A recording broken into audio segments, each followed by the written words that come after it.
In today's video, I'm going to teach you how to search for a word in Google Sheets. This is a super handy skill whether you're dealing with large data sets or even just trying to quickly find where a particular piece of information is stored. So, let's dive right in and simplify your spreadsheet experience. First things first, you'll want to open up your Google Sheets document. You can do this by navigating to your Google Drive or directly accessing it if you have a link. Once you have the spreadsheet open in front of you, we're ready to start the search process. The easiest way to kick things off is by using a simple keyboard shortcut. This is where we press Ctrl and F at the same time, or Command and F if you're using a Mac.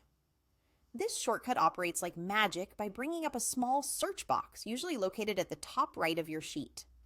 Now, if you can't remember this shortcut, don't worry. You can always click on Edit in the menu bar and then select Find and Replace, which will accomplish the same thing. Once you see that search box, it's time to go ahead and type in the word or phrase you're looking for. Maybe it's a client's name, a product code, or any other specific word you expect to find in your document.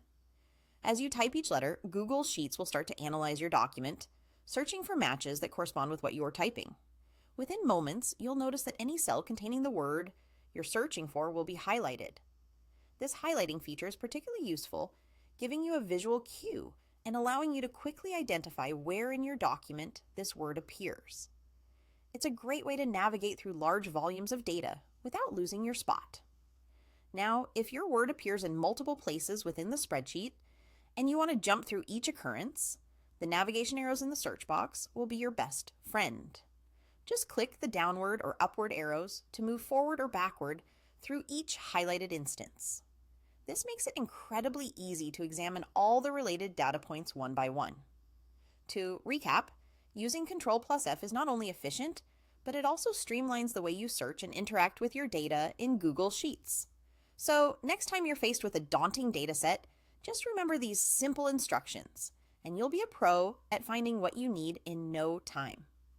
Thanks for tuning in, and I hope you find this method as helpful as I do.